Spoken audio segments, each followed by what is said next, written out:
Hello.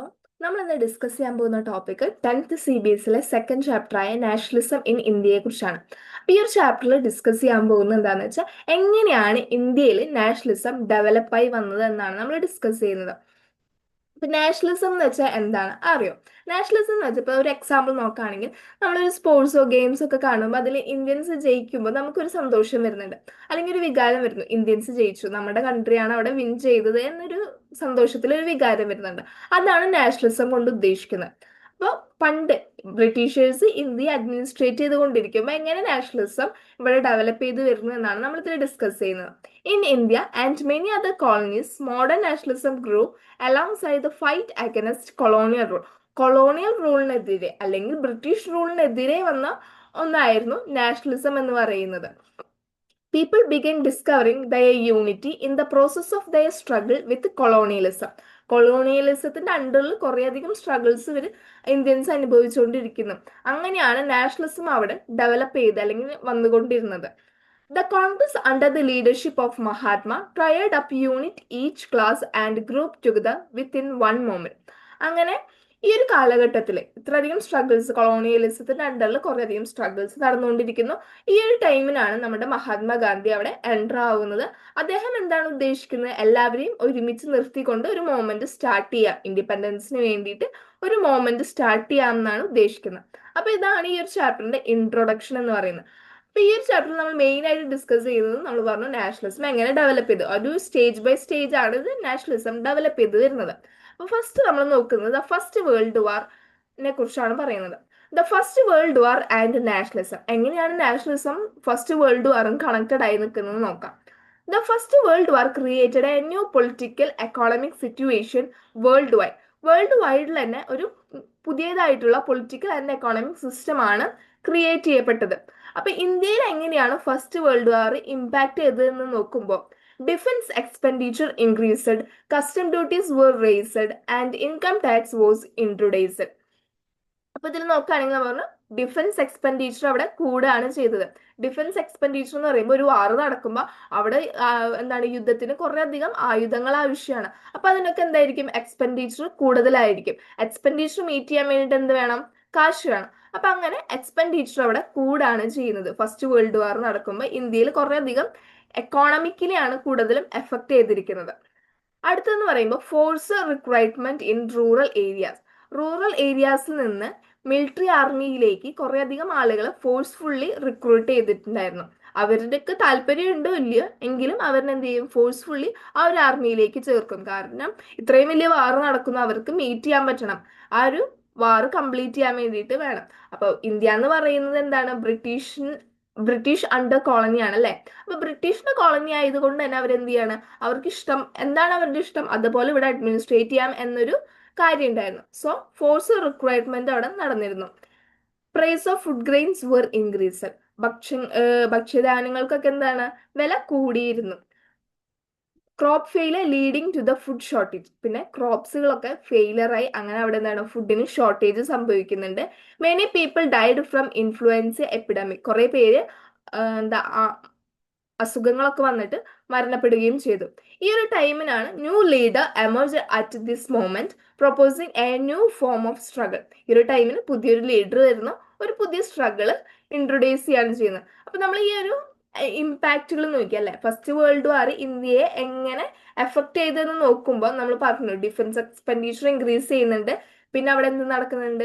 Forced ആയിട്ടുള്ള recruitment നടക്കുന്നുണ്ട്. ഫുഡിന് വില കൂടുന്നുണ്ട്. അതുപോലെ തന്നെ ക്രോപ്സ് ഫെയിലർ നടക്കുന്നതുകൊണ്ട് തന്നെ എന്ത് ചെയ്യുന്നുണ്ട്? അവിടെ ഫുഡ് ഷോർട്ടേജ് നടക്കുന്നുണ്ട്. എല്ലാം നെഗറ്റീവ് നടക്കുമ്പോൾ അവരെന്ത് ചെയ്യുന്നുണ്ട്? അപ്പോഴും ടാക്സ് ഇൻക്രീസ് ചെയ്യാണ് ചെയ്യുന്നത്. അപ്പൊ ഇതെല്ലാം മീറ്റ് ചെയ്യാനായിട്ട് ഇന്ത്യയിലുള്ള ആളുകൾക്ക് സാധിക്കുന്നില്ല. അപ്പൊ ഈ ഒരു ടൈമിന് ഗാന്ധിയുടെ എൻട്രി ഇവിടെ സംഭവിക്കുകയാണ്. ന്യൂ ലീഡർ എന്ന് പറയുമ്പോൾ ആരായിരിക്കും? ഇൻഡിപെൻഡൻസിലേക്ക് കൂടുതലും വഴി തെളിയിച്ചത് ആരാണ്? ഗാന്ധിജിയാണ്. അപ്പൊ ന്യൂ ലീഡറിന്റെ എമർജൻസ് ആണ് പിന്നീട് കാണുന്നത്. ഈ ഇത്രയധികം അനീതികൾ നടക്കുമ്പോൾ പുതിയ ലീഡർ വരുന്നു, പുതിയ ഫോം ഓഫ് സ്ട്രഗിൾ ആണ് ഇനി കാണുന്നത്.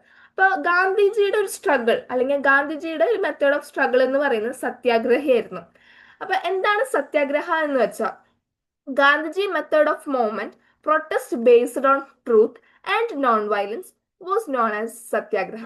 അതിനെയാണ് നമ്മൾ സത്യാഗ്രഹ എന്ന് പറയുന്നത്. എന്താ വെച്ചാൽ ഒരു പ്രൊട്ടസ്റ്റ് നടത്തുന്നു. അതെന്തിനെ ബേസ് ചെയ്തായിരിക്കും? ട്രൂത്ത് അതുപോലെ തന്നെ നോൺ വയലൻസിനെ ബേസ് ചെയ്തുകൊണ്ട് നടക്കുന്ന ഒരു പ്രൊട്ടസ്റ്റ്, അതിനെയാണ് നമ്മൾ സത്യാഗ്രഹം എന്ന് പറയുന്നത്. അപ്പൊ സത്യത്തിന് വേണ്ടിയും അതുപോലെ തന്നെ ആരെയും ദ്രോഹിക്കാതെ വേണം ഒരു പ്രൊട്ടസ്റ്റ് നടത്താൻ. ഇതാണ് ഗാന്ധിജിയുടെ ഐഡിയ എന്ന് പറയുന്നത്. According to Gandhi, non violence may win in a conflict and bring all Indians together. അപ്പൊ ഗാന്ധിജിയെ സംബന്ധിച്ചിടത്തോളം ഗാന്ധിജി ഉദ്ദേശിച്ചിരുന്നത് നോൺ വയലൻസിലൂടെ ഒരു കോൺഫ്ലിക്റ്റ് ജയിക്കാൻ സാധിക്കും, എല്ലാവരെയും എല്ലാ ഇന്ത്യൻസിനെയും ഒരുമിച്ച് കൊണ്ടുവരാനും സാധിക്കും എന്നാണ് ഗാന്ധിജി ഉദ്ദേശിച്ചത്. In 1970 Gandhiji travelled to Champaran in Bihar. അപ്പൊ അടുത്ത് നമ്മൾ നോക്കുകയാണെങ്കിൽ ഓരോ സത്യാഗ്രഹങ്ങളെ കുറിച്ചാണ് പറയുന്നത്. അപ്പൊ ഗാന്ധിജി ആദ്യമായിട്ട് ഇന്ത്യയിലേക്ക് വരുന്നത് 1950 വരുന്നത്. സൗത്ത് ആഫ്രിക്കയിൽ നിന്ന് ഇന്ത്യയിലേക്ക് അദ്ദേഹം 1950 വരുന്നു. അങ്ങനെ ഇവിടെ ഒരു സത്യാഗ്രഹ മൂവ്മെന്റ് അദ്ദേഹം ലോഞ്ച് ചെയ്യാണ് ചെയ്യുന്നത്. അപ്പൊ ആദ്യത്തെ സത്യാഗ്രഹ മൂവ്മെന്റ് എന്ന് പറയുന്നതാണ് ഈ ബീഹാറിൽ നടന്ന ചമ്പാരൻ മൂവ്മെന്റ് എന്ന് പറയുന്നത്. 1970 അത് നടന്നിരുന്നത്. ഗാന്ധിജി ഇന്ത്യയിൽ ഇങ്ങനെ ട്രാവൽ ചെയ്തുകൊണ്ട് ഓരോ സ്ഥലത്തെയും കാര്യങ്ങൾ മനസ്സിലാക്കുന്ന ഒരു ടൈമിനാണ് 1970 അദ്ദേഹം കാണുകയാണ് ബീഹാറിൽ അല്ലെങ്കിൽ ചമ്പാരനിൽ ഇന്നൊരു പ്രശ്നം നടക്കുന്നുണ്ട്, നമ്മളിതിൽ ഇടപെടണം എന്ന രീതിയിലേക്ക് എത്തുമ്പോൾ അദ്ദേഹം അവിടെ ഹെൽപ്പ് ചെയ്യാൻ ഉദ്ദേശിച്ചിരിക്കുന്ന ആളുകൾ എന്ന് പറയുന്നത് പെസൻസ്. അവിടെ സ്ട്രഗിൾ ചെയ്യുന്നത് പെസൻസ് ആണ്. ആർക്കെതിരെ? ബ്രിട്ടീഷ് ആയിട്ടുള്ള ഒപ്രസീവ് പ്ലാനേഷൻ സിസ്റ്റത്തിനെതിരെയാണ്. ഒരു ഇൻഡിക്കോ എന്ന് പറഞ്ഞിട്ടുള്ള, ഇൻഡിക്കോ എന്ന് വെച്ചാൽ നീല കർഷകർ. അപ്പൊ അവര് ഇപ്പൊ ഇവിടുത്തെ കർഷകർ എന്ന് പറയുന്നത് കൂടുതലും ഇവിടുത്തെ ഫുഡ് ക്രോപ്സ് ആണ് അഗ്രികൾച്ചർ കൾട്ടിവേറ്റ് ചെയ്തുകൊണ്ടിരിക്കുന്നത്.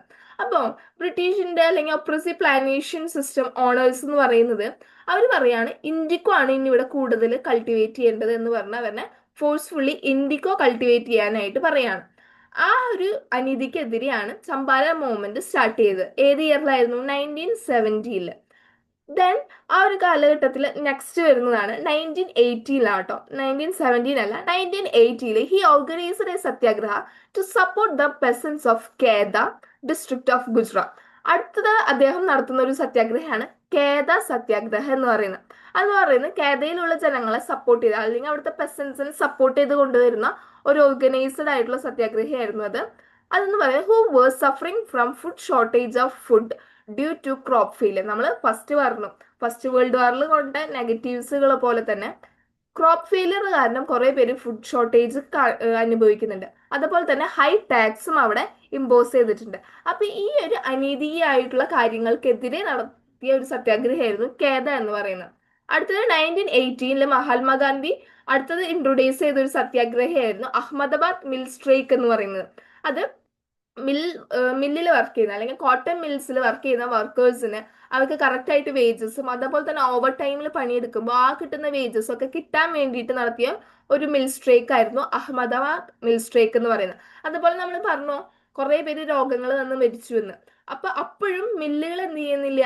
ക്ലോസ് ചെയ്യുന്നില്ല. അപ്പോഴും പണിയെടുക്കാൻ അവിടെ ഫോഴ്സ്ഫുള്ളി നിർബന്ധിക്കുന്നുണ്ട്. സോ അതുകൊണ്ട് തന്നെ അവർക്ക് ആ ഒരു ടൈമിന് പ്ലാഗി ബോൺസ് കൊടുക്കാമെന്ന് ഓണേഴ്സ് പറഞ്ഞിട്ടുണ്ടായിരുന്നു. പക്ഷേ മിൽ ഓണേഴ്സ് അത് നൽകുന്നില്ല. അപ്പൊ ഇതിനെതിരെ എല്ലാം നടത്തിയ ഒരു സത്യാഗ്രഹമായിരുന്നു 1918 അഹമ്മദാബാദ് സത്യാഗ്രഹം.